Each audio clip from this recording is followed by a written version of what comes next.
organización. Vicepresidente de Asuntos Religiosos, Místicos y Esotéricos, Nicolás Ernesto. Vicepresidente de organización, mira, Pedro Infante. Pedro Infante. He is the General Secretary of ALBA and the General Secretary of the OEO, the organization of ALBA State, Frander Peña, from the youth, and we welcome, and I am informed of the day that you have had today and yesterday, a very important day, because we have to have action plans with a great capacity of integrating the historical experience that in all the working fronts of the Communist Party of Cuba and the Cuban Revolution with the Socialist United Party of Venezuela, the Great Patriotic Polo, and the Bolivarian Revolution. My wife Celia is also here, who is also a member of the National Direction and the Political Bureau. We also have to tune all the plans in the matters of formation, for example, with the system of formation that Cuba has experimented with for decades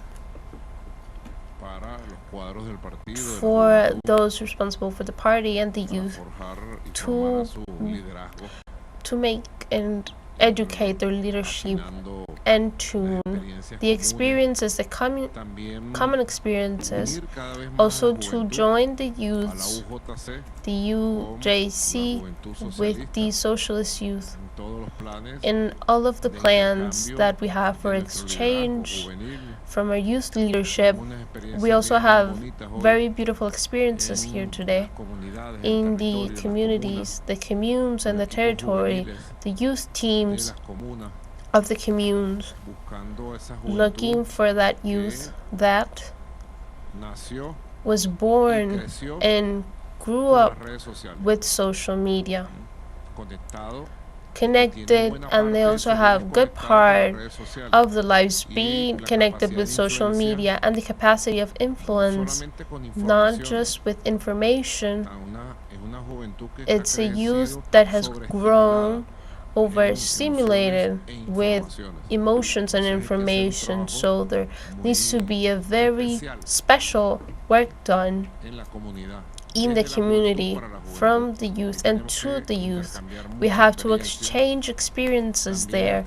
Also the international work, Emilio, that I know from 80 years ago. Emilio. And all of the international work, Daniel. Today, our peoples are facing a war that they call multi-shaped. Some call it hybrid war. Those who build geopolitical concepts, they give different shapes.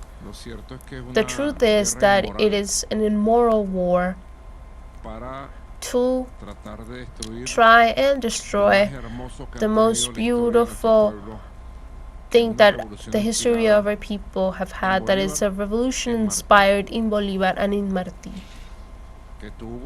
that had as its founders these two giants that are here, that could coincide in their historical times. Bolivar and Martí weren't able to coincide in their historical times. They coincided in something bigger, and that was the ideal of the absolute independence of America. Martí was the biggest Bolivarian that existed on the face of the earth in the 19th century. And in a very wonderful way, one would say incredible, he managed to know the challenges of the South American War and the Bolivarian, and he managed to know very intimately and profoundly the sentiment and the thought of the great Simón Bolívar. The Simón Bolívar that we have here in this painting, that is almost an original portrait painted by a Colombian painter who was a soldier of the independent army in South America, and when they returned to Bogota in 1927, well, they started developing his skill as a plastic artist, and he was the best one in Colombia in the 19th century. That soldier Espinosa painted many paintings of the libertarian in Bogota. Martí, it's impressive how he captures deeply the essence of being Bolívar, of the extraordinary being that was Bolívar, and projects it till the future and grabs the sacred flame that Chavez and Fidel talked about. He grabs it as his own flame and takes it to its maximum expression in the push of the necessary war to liberate Cuba. That's a concept that we always have to have present, the concept of Martí and the necessary war to the liberation, for the liberation of the people, of the justice, of when people take arms to defend themselves and to look with dignity for their independence in this case. So it's a lot what joins us. These two giants, they managed to coincide physically in the same historical time, and they did a lot. With the intelligence, the boldness, and the bravery that characterized them in a very big way, both of them together. It is impressive to see the history of Fidel. Soon it's going to be 65 years of his stepping through New York when he went to the Hotel Teresa where he met Malcolm X, where Nikita Khrushchev went to visit him. What, right, was Nikita Khrushchev? In the neighborhood of the Bronx, a black neighborhood. One has to look at Fidel's trajectory. And of Raúl, I always tell Raúl that it's impressive the trajectory of the generations of the 100 years. They keep all of that they did, they've done, and all of they do, and all of still waiting to be done, and the historical continuity that they have given to the Cuban revolutionary process and the Caribbean and the Latin American, and that strength of Fidel, that authenticity, they couldn't take him down. Never. The imperialism. And people screamed, what does Fidel have? What does he have that imperialism couldn't take him down? He decided everything in his life. Wonderful. Extraterrestrial beings. And he also met another extraterrestrial being and identified him very soon, since he met them that night of December 13 of 1994 in the stairs of the airport Jose Marti. And from the first hug they were joined. That's where the new Latin American era was founded, the one that we're currently living. December 13th of 1994. It's been 30 years, Piñata. 30 years. 9 months. And 6 days. With an hour. That's where a new era was founded. The era is birthing a heart, and it's continuing to birth that heart with a lot of strength.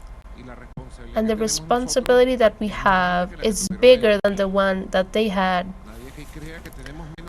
No one here believes that we have any less responsibility than Fidel Chavez, Bolívar, and Martí, because it's one path.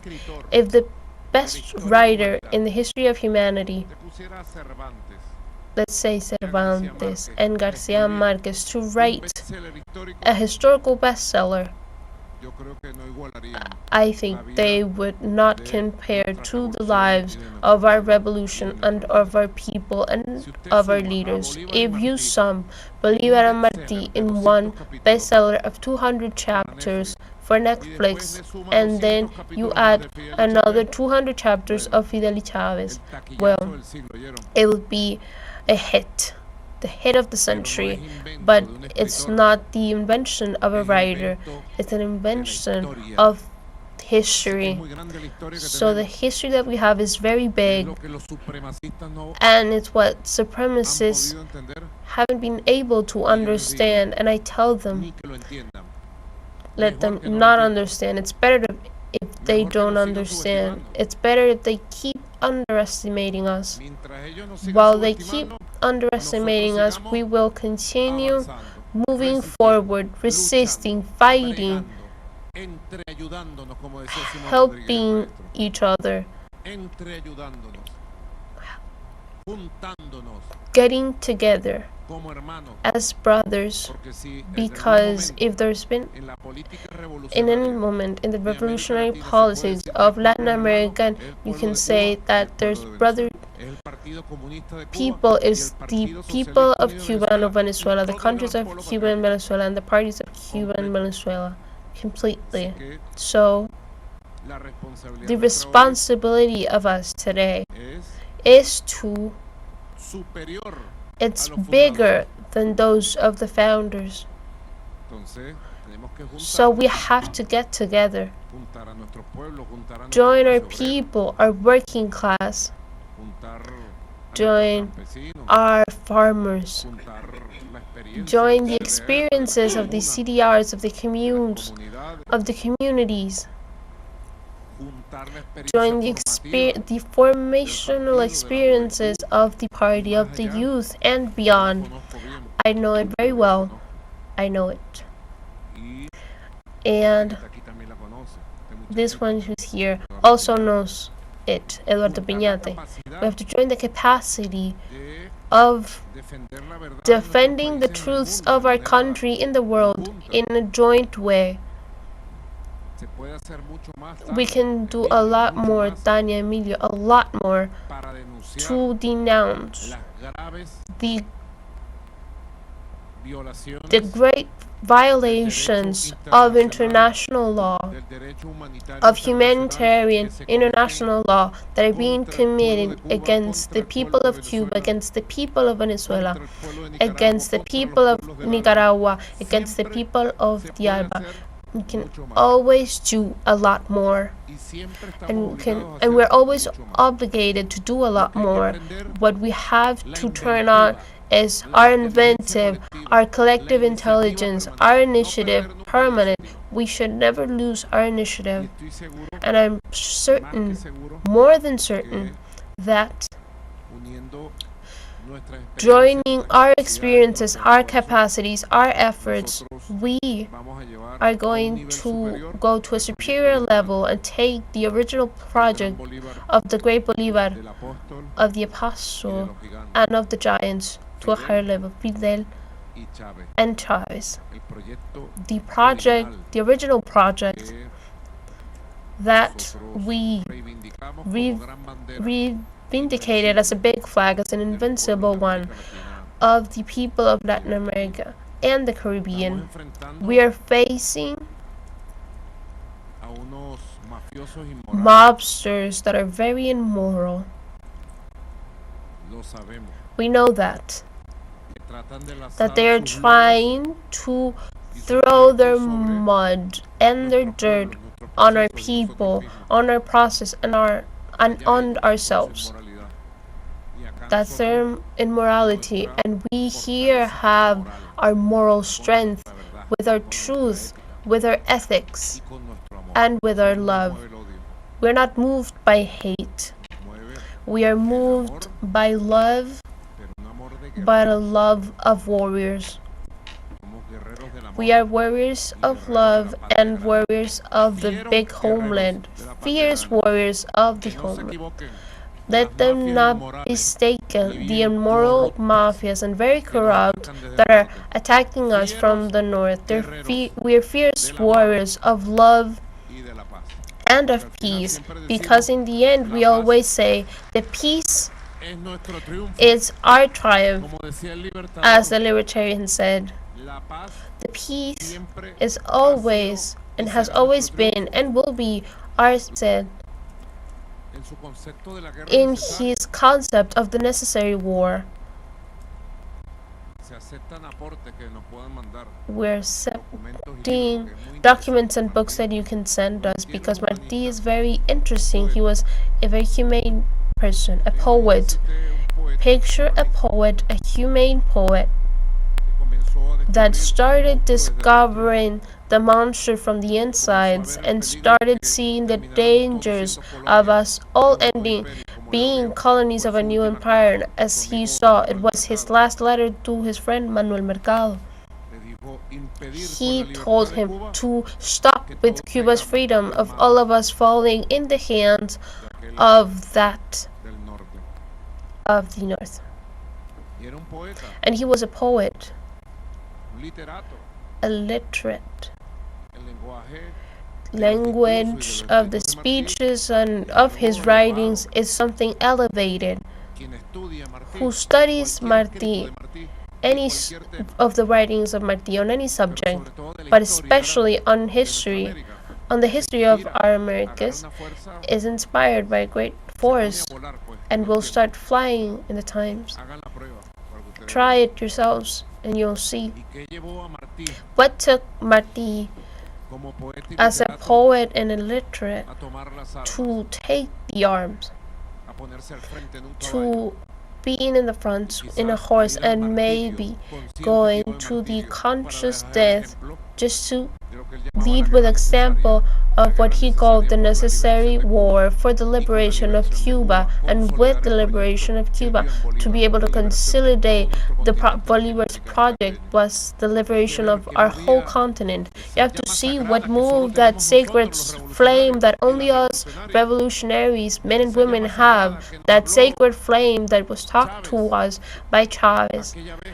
That time that he came back on December, we were coming from Havana.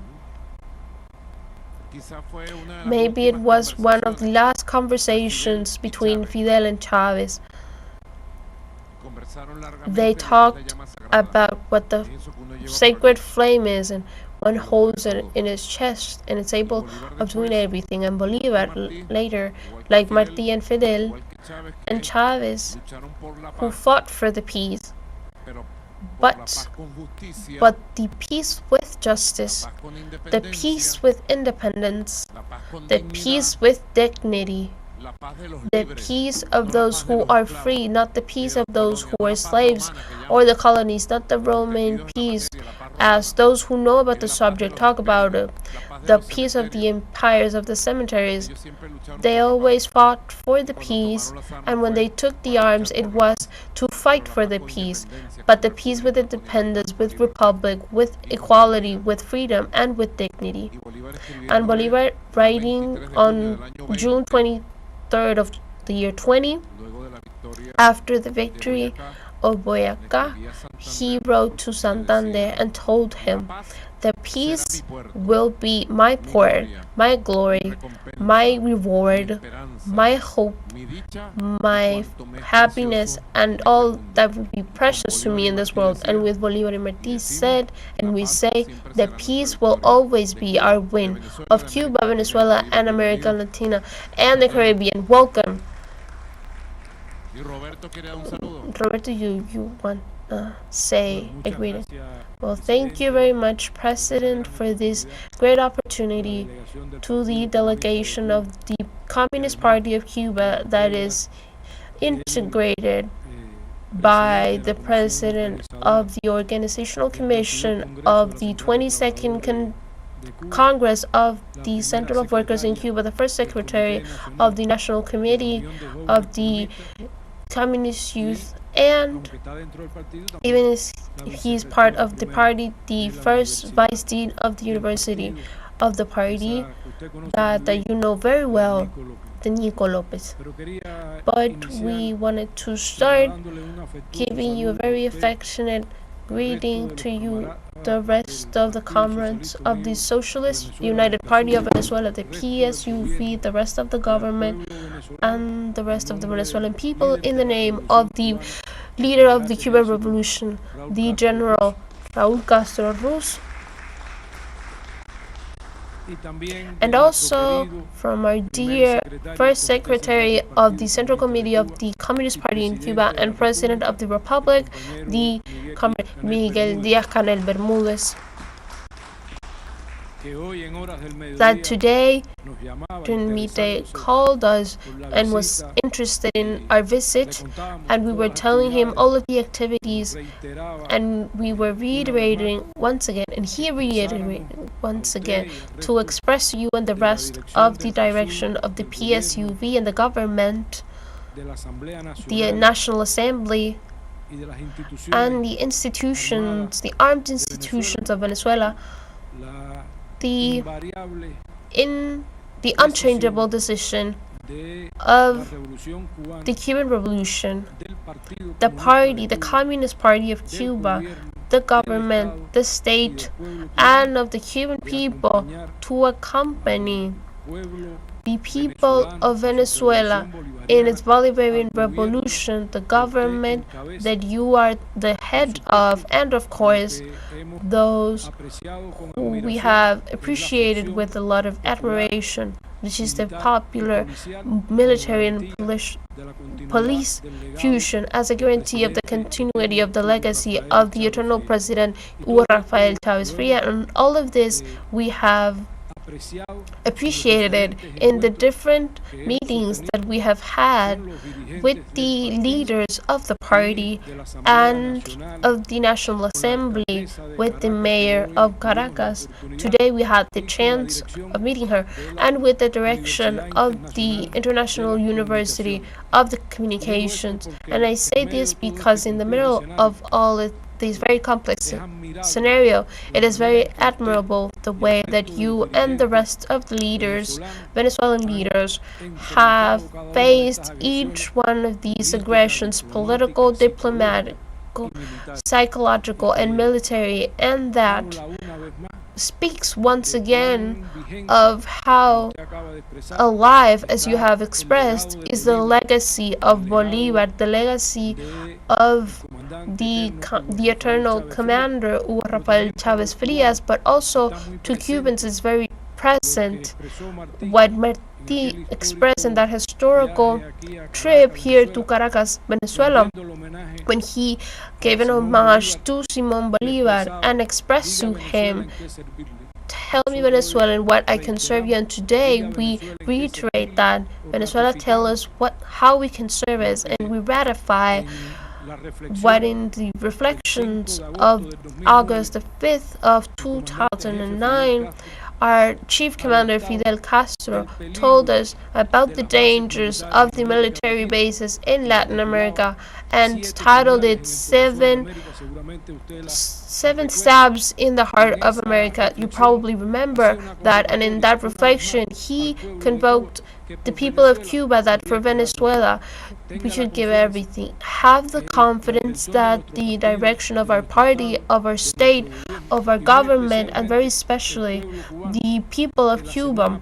that next week will start a process of signing in the support to the declaration of the government that you mentioned yesterday, so that not only that it constitutes a saying of the direction of our country, but also of all of the people as a backing the people of Venezuela and all of the aggressions that you are currently facing. And by finishing that process, we will send you all the books with those signatures that will probably be millions of Cuban men and women who will sign, but not only the calling of the declaration of the government is for the Cuban people, is also for the international community, is for the country who are part of ALBA, and also those who are part of CELAC, and to all the people in government that defend the peace as Venezuela and Cuba both defended. Thank you very much to you for having us, and keep and always count on Cuba with its people and with its revolution. Thank you very much.